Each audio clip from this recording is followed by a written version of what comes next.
time, which are alienable and can be disposed of. So keep that in mind. Because coming from that provision of the Constitution, yung all lands of public domain are owned by the state, na we have ito po yung nagbigay daan sa prinsipyo na ito na tinatawag nating Regalian Doctrine, na parang pag-aari ng hari po yung lahat ng kalupaan ng estado. Yan. All lands of public domain belong to the state. At kung maipunto ko lang rin po, mai-connect, maidugtong ko lang, kung hindi naman sinasabing yung land mo ay belonging to private ownership or not classified, kung yung sabi ng Constitution as agricultural land, it is called unclassified land. At sabi ng isang batas, PD 705 yata yun, at saka dito sa discussion nito, dito sa Supreme Court case na to, yung mga unclassified land are presumed to be of public domain and hence are protected and not alienable and disposable. Yan po.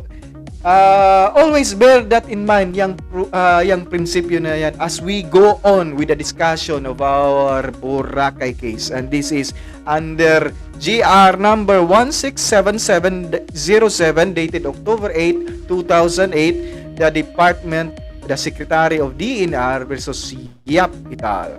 Yan. The history, the factual antecedents of this Supreme Court case is this. Noong 1978, then President Marcos issued a proclamation declaring Boracay, among other islands, as tourist zones and marine reserves. 1978 yan. Pero it would appear, mayroon na po palang nakatira dyan, in position na po dyan sa area na yan. So, 1978, diniklara ni President Marcos. Remember, iba-iba constitution in application this time. Wala pa yung 1987 constitution. Himay-himayin din natin yan. So, noong 1978, dineklara ni President Marcos na tourist zone and marine reserve ang Boracay area. Some of the Boracay area. Yung mga in possession na dyan, nag-file ng petition kasi allegedly, this declaration of President Marcos gives doubts to the right to secure title over these lands that they have occupied. Sinasabi mention na this area is tourist land. Sabi nila, paano pa kami maka-acquire ng title over that land? This will give doubt over our possession kasi we are in open, continuous, exclusive, and notorious possession since 1945, even before the proclamation by President Marcos. And have in fact, ito, pumasok tayo sa tax declaration, declared their lands for tax purposes on as early as 1945. Yan. Sabi ko na nga ba, minsan na-involve yung mga assessor. Now, on this rebuttal, the Office of the Solicitor General representing the Republic countered that Boracay Island kasi, prior to this mga proclamation na ito, are largely unclassified land. Hence, pag unclassified, sabi ng Solicitor General, in accordance with PD 705, yung forest, I forgot the title of this act. Pag unclassified, public forest land yaw yan. And pag public forest land, it is not available for disposition. Again, please take note mga assessor, itong sinasabi ng Solicitor General, although this is not necessarily the decision itself, but it is something to ponder upon when it comes to navigation of our appraisal and assessment operations. Ayan. Sabi po kasi, pag unclassified land, categorize yan forest land. Sabi ng PD 705, pag forest land, hindi po yan available for disposition. Interesting. The Solicitor General maintained that the Boracay Island has not been classified as alienable and disposable. So, whatever positions that they have, yung mga petitioners could not ripen into ownership. Take note. Yun pala yun, pag alienable, but pag hindi alienable and disposable, would not ripen into ownership. Yan. Later on, in 2006, during the pendency of this case, hindi pa nga na-resolve yung case, nagpalabas Then President Gloria Macapagal Arroyo issued proclamation number 1064, this time classifying some areas in Boracay for exactly 400 hectares as reserved forest land. Forest land, hindi lienable disposable yan.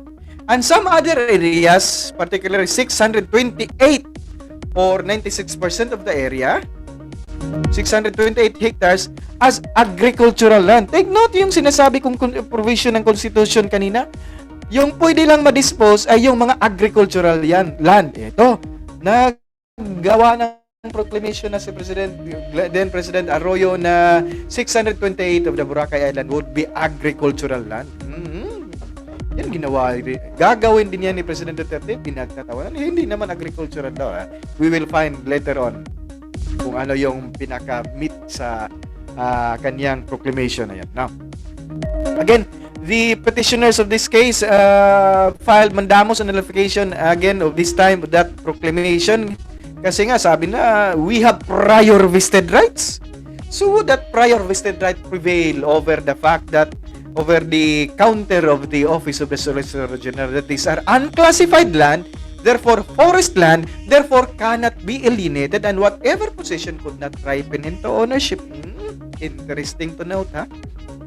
So opposing the petition, the OSG argued that they have no vested right over these portions of land because, again, reiterated by the OSG, according to PD 705, this unclassified land remained public forest land and therefore inalienable and cannot be subject to judicial confirmation of an imperfect title. Yan. It is only the executive department daw, not even the court kasi na-file ito sa court eh. So parang lininaw nila, gusto nilang linawin kung ano pa talaga yung possession namin, could ripen into ownership. Sabi ng Office of the Solicitor General, it is only the executive department. Oh, totoo ba yun? Hindi Congress, hindi judiciary.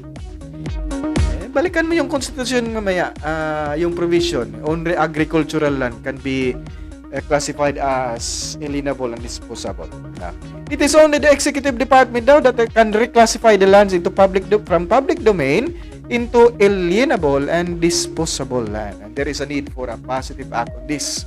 So, ayan, before we go to the decision of the Supreme Court in this matter, balikan muna natin yung mga pag-greetings natin at mga pa-shoutouts dyan sa ating comment section. For that, ladies and gentlemen, ayan, hopefully walang intermittent internet connection sa aming office kasi nagkakaproblema. Meron yatang ano yon? Solar surge. Diba? Solar surge. Si Miss Juna Nabilia na andyan na ba for our pa-comments at mga pa-shoutouts, Nay?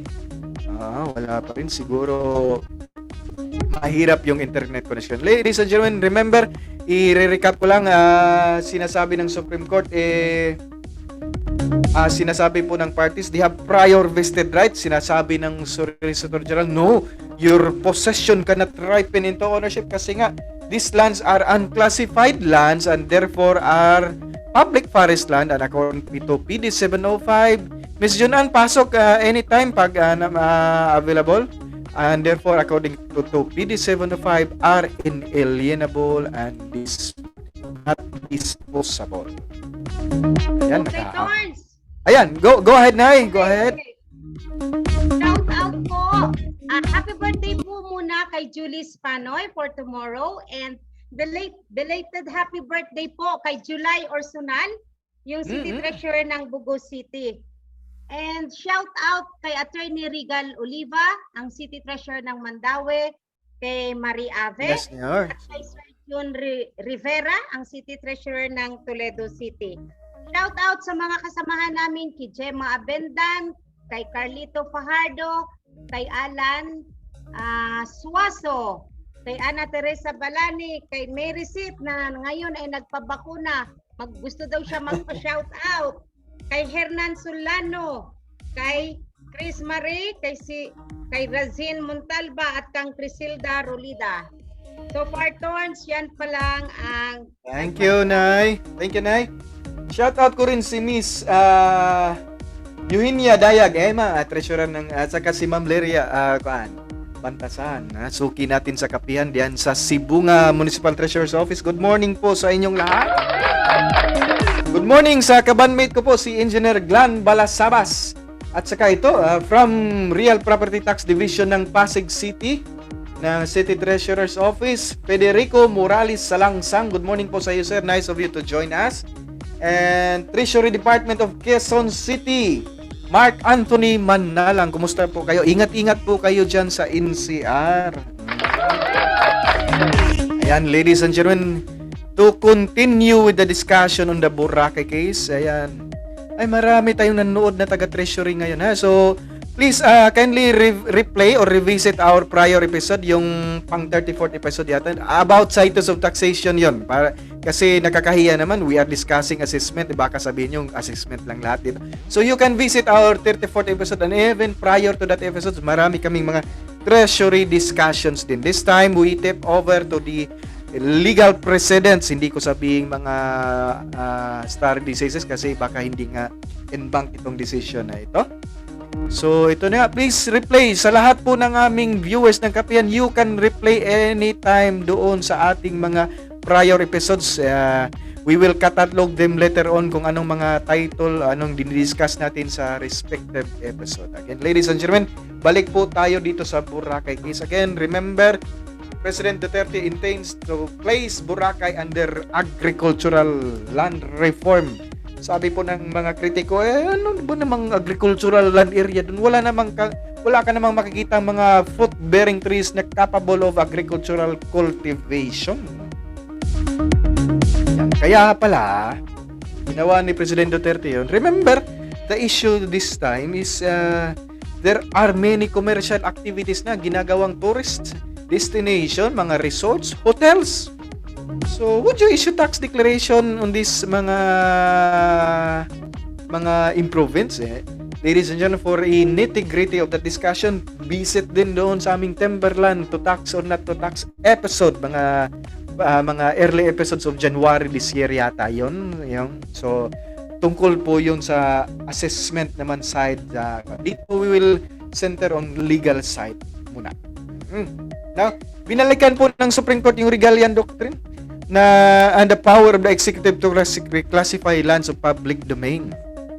Ito, inisa-isa po niya yung hinihimay ng Supreme Court yung Constitution from the 1935 Constitution to our present 1987 Constitution, kasi sabi they were in possession even as early as 1945 yung mga petitioners. Ayan. Now, looking at our 1987 Constitution, which reverted to 1935 Constitution, classification only with one addition is itong agricultural lands that may be alienated. Yan. Hinighlight po na Supreme Court yung agricultural land that could be alienated. Remember, all other lands are public domain and are owned by the state. With addition to that, other classification doon sa 1987 Constitution is yung mga agricultural lands that may be alienated. Ayan. Now, prior to the proclamation of President Arroyo, then President Arroyo, Boracay has never been expressly and administratively classified under any of these grand divisions. It is neither patrimonial, meaning public domain, or agricultural. So therefore, according to the Supreme Court, Boracay was unclassified land. Pag unclassified, of public domain yan. Public domain. Pag-aari po ng public at large, walang individual private ownership. Ayan. And because of the Regalian Doctrine that we have stated, all lands of public domain belong to the state. Alam na natin yung Regalian Doctrine. And the source of any asserted right to the ownership is the state. And therefore, it is the state that is charged with the conservation of such patrimony. I-conserve kasi heritage natin yan. Mana natin yan sa ating pinaka-patrimony. Yan. So, yung conservation na yan, dinudugtong yung principle na ibig sabihin, pag walang official proclamation na sinasabing classifying this land into alienable and disposable, or classifying this land into agricultural land man lang, ibig sabihin, protected land pa rin yan. Kasi part ng Regalian Doctrine, for the kingdom to conserve such a patrimony. Remember the idea of Solicitor General, if it is unclassified, it is public domain or it is forest land. And if it is forest land, sabi ng PD 705, it cannot be alienated and disposed of. Ito sa Regalian Doctrine. All lands of public domain, sabi nga natin kanina. Pag unclassified, public domain. Kasi kanina, Solicitor General, pag unclassified, forest land, not alienable, disposable. Ito, sabi na talaga ng Supreme Court. Pag unclassified, walang classification dyan. Tingin-tingin sa mga tax declarations o mga title dyan. Walang classification. Public domain yan. Pag sabihing public domain, in accordance with the Regalian Doctrine, nakaatas po sa Estado. It is the responsibility of the state to conserve such a patrimony. Meaning, there must be a positive act in line with the conservation declaring these properties as alienable and disposable or even as agricultural. Now, all lands not otherwise appearing to be clearly within private ownership belongs to the state. Yan ha. Thus, all lands that have not been acquired from the government either by purchase or by grant belongs to the state and as part of alienable public domain. Necessarily, therefore, kasi because of Regalian Doctrine, duty ng Estado na to conserve his patrimony, it is up to the state to determine if the lands of the public domain will be disposed of for private ownership. For this, a positive act must be done declaring such land as alienable and disposable. Dito na pumapasok yung ginagawa ni President Duterte na he wants to classify Boracay, some parts of Boracay Island into agricultural property. Yan. Medyo may gumagalaw dito sa baba ko. Ayan. So, alam natin, pag ginagawang agricultural classification na yung land, alienable and disposable na yan. Although may restriction 5 year, ngayon wala na yatang 5-year restriction to hold into it, 5-year restriction. Kaya pala, this constitutional basis, yung paggawa ng land into agricultural land. Kasi siguro, nakita ng ating pamahalaan, the fact is, nagiging commercial, nagiging resort area destination na yung Boracay. So, alam nga naman, hindi mo, pag ikaw ang assessor talaga doon, matitempt ka mag-issue ng tax declaration. Even there is fact that these are protected areas, sabi nga, unclassified land. Pero ang lalaki na kasi ng mga resort sa mga hotel doon. Ang lalaki kasi, and they are doing, sabi nga, doing distraction to the environment. So, dapat lang in return sa ating symbiotic relationship with the taxpayer, they must do their part also to shoulder the expenses in the conservation. Yun nga, the power to create own sources of revenue, dapat lang magbuwis sana. So, for an extensive discussion, hindi ko i-discuss ng maigi yan kasi na-discuss na po natin yan sa episode na Timberland, to tax or not to tax. Now, a positive act declaring land as alienable and disposable is required. A positive act from the government such as an official proclamation. Proclamation tulad ng ginawa ni President Marcos, tulad ng ginawa ni President Arroyo, at tulad ng ginagawa na rin ni President Duterte na sinasaway siya na kritiko. So, bakit mo ginawa agricultural? Ito, sabi ng Supreme Court, official proclamation. Declassifying inalienable kasi naandyan na yan protected areas nga, ang dami ng mga tourist activity. It is now a recognized tourist world-class tourist destination. So, to remedy that siguro, and this is not necessarily what is in mind of our president, to remedy that siguro, wala pang congressional act declassifying that land into alienable disposal. Si President Duterte na po ang gumagawa na placing this land under land reform, therefore under agricultural area, agricultural classification, later on to be alienable and disposable. Yan. The burden of proof in overcoming the presumption that state ownership of land, public domain is in a person applying of registration. The applicant must secure from the government certification that it is alienable and disposable. Yun yung tinatawag nating certification of alienable and disposable. In the case at bar, wala pa kasing proclamation, executive order, ito, executive order, pwede pala si President lang, administrative action, report, even from department level siguro itong report, or statute, batas, or certification was presented to the court. Therefore, before presentation of the 2006 proclamation of President Arroyo, Boracay was occupied by claimants, and absent such incredible evidence, the court cannot accept submission that has been, and so on and so forth. Now, let's skip into that. Now, the court notes that the classification of Boracay as a forest land under PD 705 may seem out of touch. Ito kasi sabi ng mga assessor, sir, actual use tayo. Pagtingin natin, commercial na kasi yung Boracay. Bakit sabihin natin agriculture or even protected area or even forest land? Wala namang forest doon. Sabi ng Supreme Court, Boracay no doubt has been partly stripped of its forest cover to pave the way for commercial developments. As a premier tourist destination for local and foreign tourists, Boracay appears to be more commercial na daw, hindi na nga raw forest land, sabi ng Supreme Court. Now, nevertheless, the occupants of the Boracay have built a multi-million piso beach resorts in the island and occupied even prior to the proclamation of Marcos. But however, this does not negate the character as public forest. Miski prior occupants pa kayo dyan, miski nakita na yung tourist destination, this does not negate the fact that it is public forest in character. Sabi ng Supreme Court kasi, yung public forest na classification na yan does not necessarily refer to the large tract of wooded land or expanses covered by dense growth of trees and other bushes. Yung pag-classify ng forest land or agricultural, even mini land, that is not physical description of the land itself, sabi ng Supreme Court.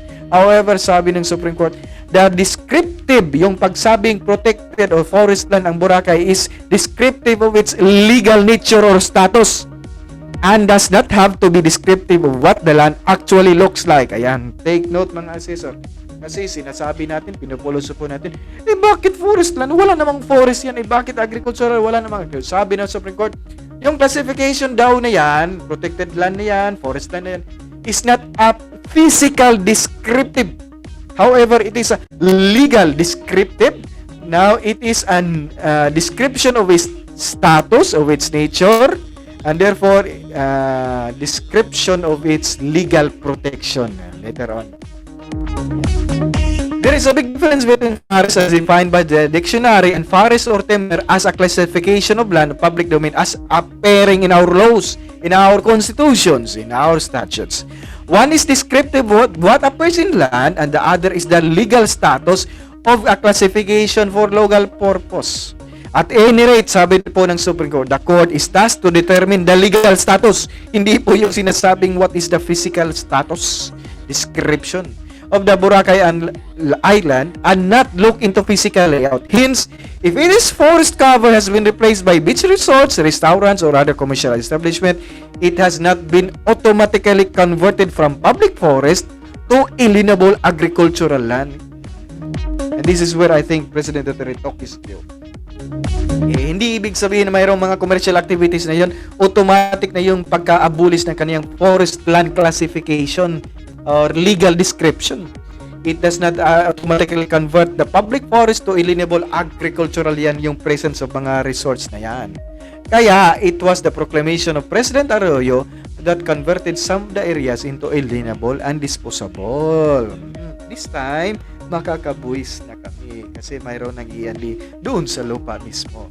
Sa buildings, ibang discussion yan. Go back to our timberland, to tax or not to tax, na i-discuss na po natin yan. Ayan. Absent such a classification, the land remains unclassified until released and rendered open to disposition. However, the PD 705 does not bar our executive, the President himself, from later converting it into agricultural land. Yan sabi ng Supreme Court mismo. Ang Presidente po pwedeng mag-classify ng mga public forest land into alienable and disposable na agricultural land. How about those tax declarations that were issued prior? Sabi ng Supreme Court, the tax declaration in the name of private claimants are insufficient to prove the first element of possession. Dito, hindi tinakol ng Supreme Court whether it is legal or not legal ba yung pag-issue ng tax declaration. Sinabi lang, tinake note lang. Yes, mayroong tax declaration.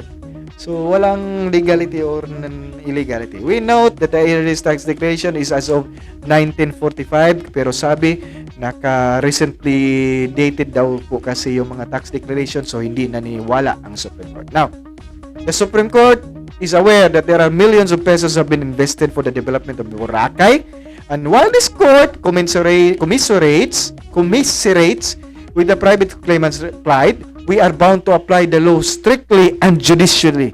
This is the law as it should prevail. Ito ang batas at ito po ang dapat umiral. Ito yung interesting. Itong interesting. Neither will this mean that the loss of the substantial investment of Roque Pines lack of title, sabi ng Supreme Court. Take note of this mga assessor, mga treasurer na rin. Lack of title daw does not necessarily mean lack of right to possess. Ponder on that. Miski wala kang title, hindi ibig sabihin hindi ka makapossess. Mayroong discussion kami sa FGT mamaya. Sinasabi lang ng Supreme Court. Even yung title ko, mayroong clout of question. Mayroong question of validity yung title ko. Miski nga, wala akong title. Sabi ng Supreme Court, that does not bar you to possess. Balikan nga natin yung sinasabi ng ito isusuruin ko ito before I proceed the discussion of the case. Ito, lack of title. I'm sure this is not the main decision itself. Parang obeterdicta lang ito. But this is interesting to note that sabi ng Supreme Court. Lack of title. Ito, medyo nagzo-zoom in tayo sa mga medyo hindi talaga yung pinaka-meat of the decision. But this is good for navigation doon sa appraisal and assessment services. Lack of title, again, does not necessarily mean lack of right to possess. Does it mean, miski walang title, title dinidiscuss natin yan sa Castillo versus Escotin case. Hindi yan po yan yung certificate of title. Yung title, yung ownership, yung pag-aaral mo talaga doon sa lupa. Yung certificate of title kasi yung papel, yung evidence of your title. Ayan. Sabi ng Supreme Court, miski wala kang title, does not necessarily mean wala kang right to possess. Kasi nga, iba yung possession, iba yung title. Interesting. Kasi, bakit interesting? Kasi, pagbalikan mo yung yung local government code, when it comes to real property taxation, yung basis natin, according to Section 217, ito, lumalabas na po ako sa Supreme Court decision. Kasi, interesting ito. So, yung basis ng ating real property taxation is actual use. Yung classification, valuation, assessment.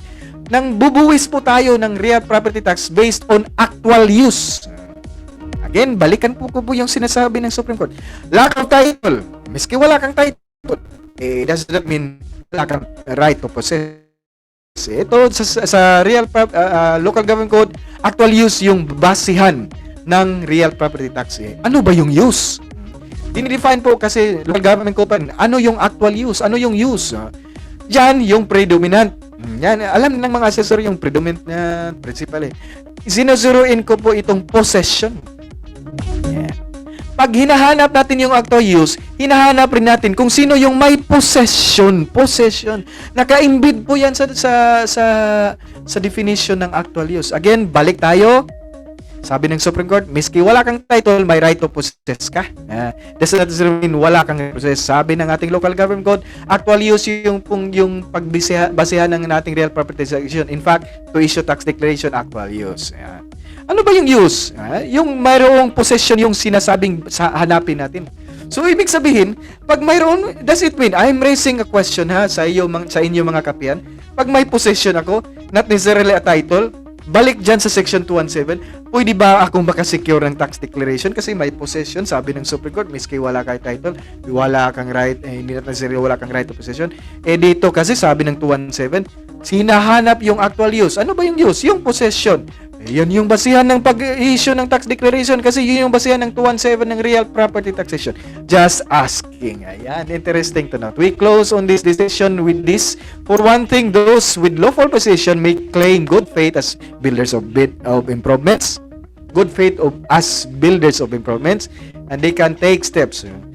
Miski sabi ng Supreme Court, lack of title, you have some intent of possession, you have to take step pa rin pala to preserve or protect their possession, and other may look into other modes of applying such title. But ladies and gentlemen, balikan ko pa rin po yung ating standing requirement ng ating Mr. Pao before you can issue tax declaration.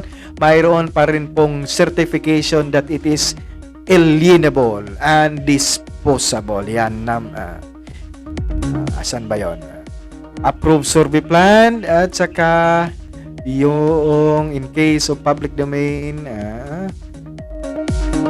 alienable and disposable. Kasi nga, hindi ka makapa-approve ng survey plan pag hindi yan alienable and disposable. There you go, ladies and gentlemen, our discussion ng Boracay case. Ang dami nating mapipick up na navigation points doon. Sabi ng Supreme Court, lack of title does not necessarily mean lack of right to possess. Ladies and gentlemen, balikan po natin yung mga pa-shoutout natin sa mga comment section natin dyan. At saka mga nanood, sina Mark Anthony Romano. Balikan natin si Miss June Novelia para sa mga sigaw palabas. Nay, pasok, Nay! Hello? Bakit hindi ako makapasok? Oo, I can hear you, Nay, but we cannot see you. Okay. Yan, yan. Go ahead, Nay. Isang palakas na sigaw palakas. Palakas ito. Wala ka pang booster shot, Nay, no? Wala ka pang booster shot. Sige, sige. Ano pa lang kasi, isang turok pa lang to.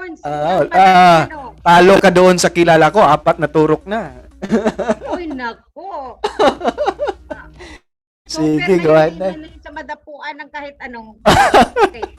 Go ahead, Nay. Sigaw palabas kay Romeo S. Ramosa II ng Thailand. By the way, Thailand is on lockdown na rin na ya. May extension sila sa lockdown. Ingat-ingat, Mr. John Ramosa. Hindi ka namin mabisitahan, Jun. Sana punta ang DLG at dyan sa'yo. Bibigyan ka ng kape. Oh. Kay Belen Monreal or Mega, shout out. Kay Bernadette Tubalia Ubanyana. Kay Elsa Corazon Kabatbat ng Daan Bantayan. Kay Yudiza Rakadag ng PTO Kamsor. Ito yata siya ang Assistant Provincial Treasurer, si Yudiza Rakadag. Kay Librado Elmas ng Mau Baleno Masbate. Kay Eugenia Montañez Dayag. Kay Maria Evelyn Baradas, Federico Morales Salangsang ng RPD Division Pasig City. Kay Cirilo Amazona, Milagros Espinosa Matotes, Aileen Coleflores Parado. Shout out pa rin kay Mari. Speaking of Ma'am Aileen, kasi may recommend sa akin si Ma'am Aileen. Ang ganda daw ng resort pa bandang Taboylan. Sana ma-post dito sa kuan. Basta ang ganda. Ano yun? For anong pangalan nun? A&A Resort. Basta mayroong ganun. So puntahan niyo po mga kapihan doon. For an Aces Resort doon sa Toboylan. Yan. Specially recommended po yan ng ating Municipal Treasurer ng Consolacion, si Ma'am Aileen. Ma'am, i-comment yung exact pangalan at saka exact location para mapuntahan ng ating mga kakapihan, Ma'am. Ma'am Aileen. Yes. Nay, go ahead, Nay. Ayan, free na ya. Free na yun na ya. Try to visit 4A's Resort sa Tabuela. Napakaganda. White sand po. Sigaw palabas na kay Marilo Arante, kay Bernadette Trimonio, Ging Piero Morales, kay Mericit Caballero, Lerio Reyes Bantasan. Ay, good morning. Kay Bads, kay Estrelleta Mendoza Nere ng Sambuan, Maria Teres Ias ng Lapu-Lapu City, kay Glan Balasabas, ang Municipal Assessor ng Tayasa Negros Oriental, kay Leonidasa Simafranca Oira, Assistant City Treasurer of Dumaguete City. Isang malakas na sigaw palabas para kayong Meds ng Alegria Cebu. Yes. Kay Imelda Reveral ng Liluan Cebu, kay Mark Anthony Romano, kay Grace Arpon ng Tabugon Cebu, kay Marie Ave, yung First Lady ng ating regional Kaka-birthday lang din yan. Kaka-birthday lang din. Kaka-birthday lang. Happy birthday, Ma'am Marie. At saka kay Los Minda Istorion from Maso Buenavista, Bohol. So far, attorney. Back Thank to you, Nay. Thank you, Nay. Ayan, from City o Dumaguete City. Ay, may nanood sa atin sa Dumaguete si Ma'am Leonidas, si Ma'am Franca Oira, at saka si Ma'am Bads. Si Ma'am Bads, may picture tayo, Ma'am Bads. Sabi mo, i-send mo dito sa kuan. So, ipakita ko sa kanila. So, yung pinakasuki po natin sa online kapihan. Ladies and gentlemen, i-recap ko lang po yung na-discuss ko before we go with our info vlog. Boracay area has been said to be to be described as legal descriptive at least it is a forest land. Kasi nga sabi ng Supreme Court, if it is unclassified kasi i-trace back nila na wala po kasing positive proclamation ng government, executive, statute, report man lang na classifying this land into some other uses.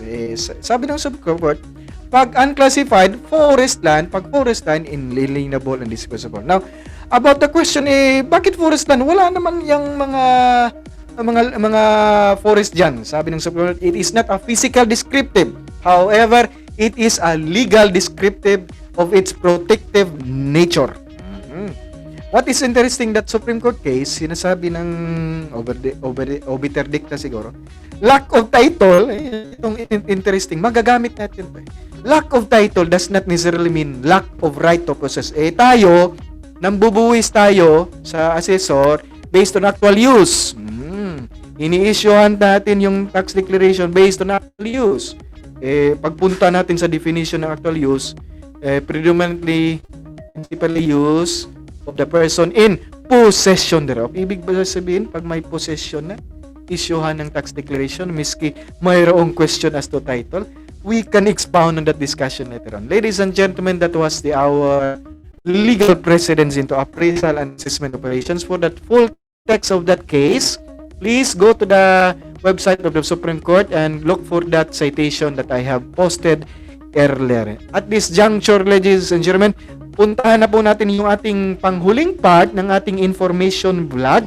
But we promise to go back to Bogo City because we are interested as well as to how this was, their schedule of market value was crafted. We have already initial contact with the SB Secretary, si Ma'am Maita doon sa Bogo City. Hopefully one of these days, Ma'am, we can interview you. Siguro isang sa ating sponsor din na counselor dyan into the hassles about the enactment and adoption of the schedule of market value of Bogo City. Ladies and gentlemen, for the last part of our info vlog, standby production team, go ahead when ready.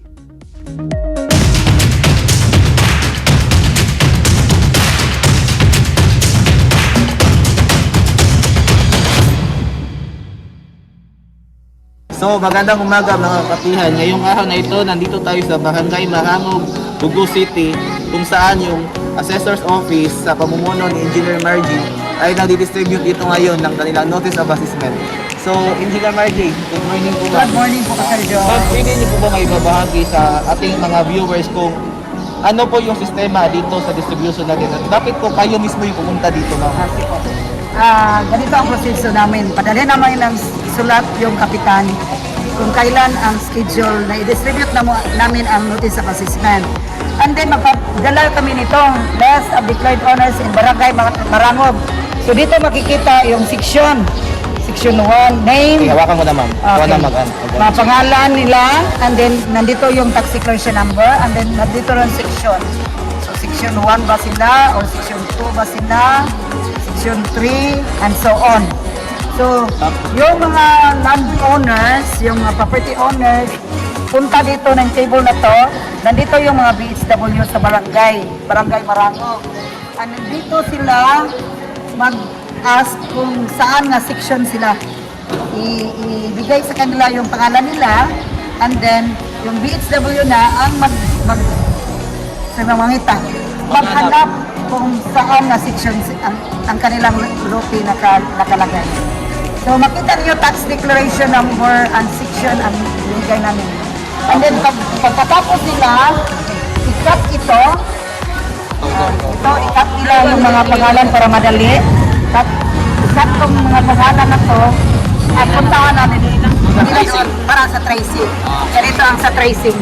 Sama tayo. Diretso lang, diretso lang.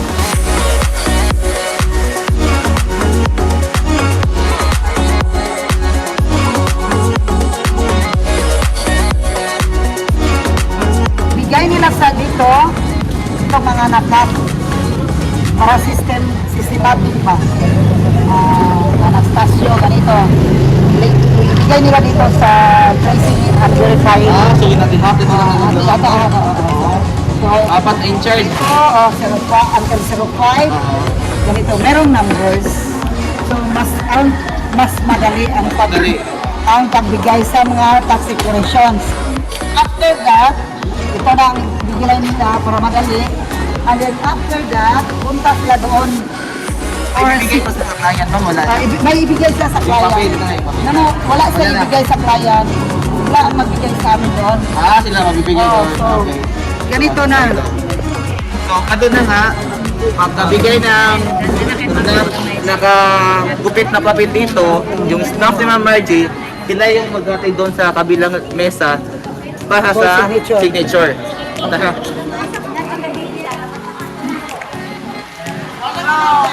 Yung nakabigay na sa sila, dito na sila nakaupo. Para tatawagin na lang sila. One at a time lang. One at a time. Kasi COVID ngayon. Bawal mag- So, bawal kasi. So, dito Leandro mo. Tawagin namin. For signature ka. Leandro For signature sa mga taxpayer. So, sila na ang ano namin. Dito sila mag-affix ng signature. Leandro mo. Dito sila. Natapos po nila, ma'am. Pagkatapos po yung nagpirmahan, Write sila ng ngalan. Opo. And then ilagay nila ang day kasi ito ang importante, ang Date date na- sa pag-receive. Kaya doon sila within 60 days, makapilar sila Okay, doon sa local board po, ma'am. sa local board of assessment. Local board. For the meantime, kay general revision ma'am, kung ano na wrong ang spelling nila or na wrong ang area or na wrong ang lot number or location sa barangay, pwede pa magpunta sila sa amin doon, Para walang bayad, para makorrected Correct. agad. Yung mga credentials. Mga clerical errors. So, ganito. So, ang importante man sa notice of assessment, nagpunta talaga kami dito sa barangay by barangay para ma-distribute ka agad ang ilang mga tax declaration kasi malaki ang babayaran nila sa ano ba sa Philippines. Pamasahe. Ganon. Sir Joe. So, kaya yun, ang gobyerno ang yung government na talaga yung pumunta dito para mabilis ang pag-distribute. So for those na hindi nakatanggap nito, hindi nagkuha dito sa tax declaration, if ever na mag-ask sila ng certified true copy, hindi namin ibigay ang kanilang certified true copy kung hindi sila nakatanggap nitong notice of assessment. Kasi ang notice of assessment may pinaka sigurado na papel na kanilang hawakan. So hindi talaga kami magbigay ng certified true copy. And then alam namin kung nakakuha na siya sa notice of assessment, merong tao in charge ko na magbigay ng signature nila na natapos na niya nagkuha. Yun na, very systematic talaga yung distribution dito sa Barangay Mahamog sa Bugu City. Thank you, Ma'am Margie. Thank you, Sir Jules. Thank you sa din ng kapihan.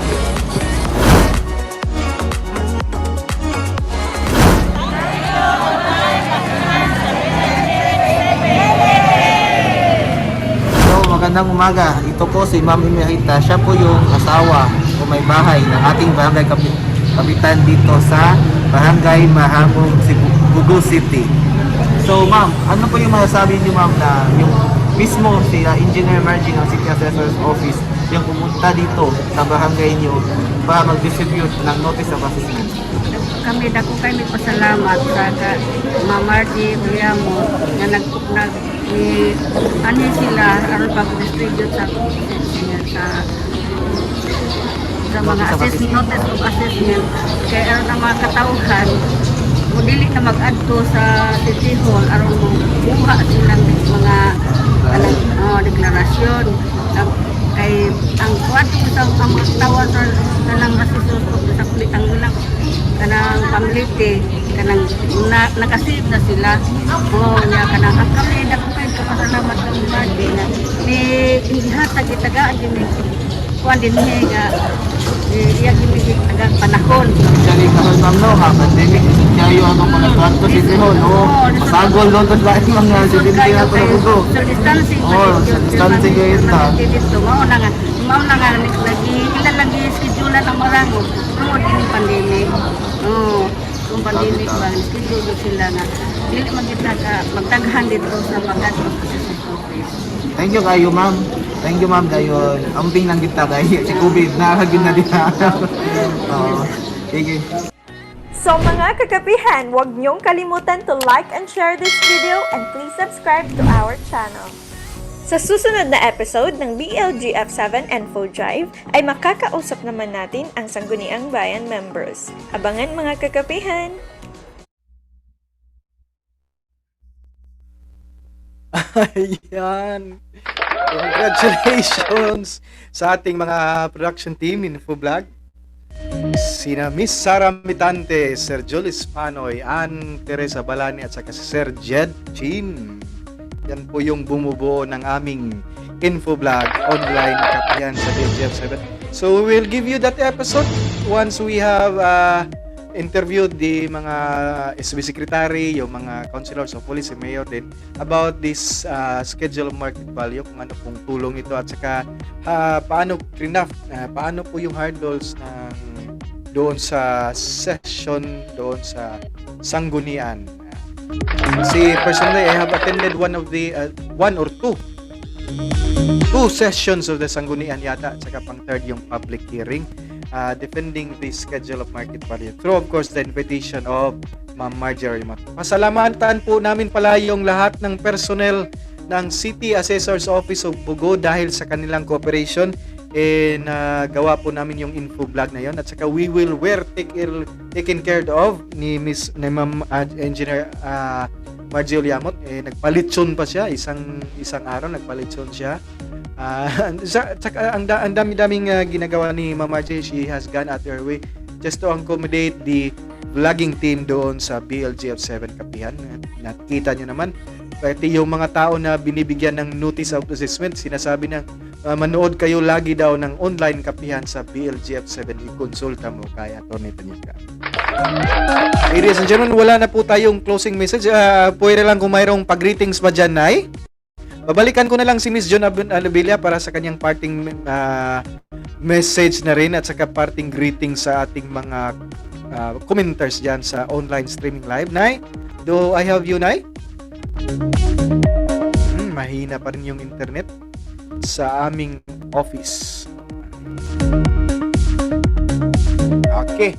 Now, in behalf po sa lahat ng kasamahan ng sa BLGF7, sa aming butihing regional director, Director Jesse Joy Doctolero, sa aming pong Chief ng Treasury Division, co-host ko po ngayon si Miss John Anabilia, sa aming Chief ng Admin Division si Miss Gemma Abendahan, sa aming Legal si Miss Sith Caballero, sa lahat po ng bumubuo ng BLGF7, sa aming pinaka-production manager na nag-maintain po ng aming Facebook page. Ayan. Baka naman may katalog na namin yung mga episodes, kung ano yung mga discuss per episodes. Ladies and gentlemen, this has been your host, Atty. Wilbert P. Tanyika, saying bye-bye!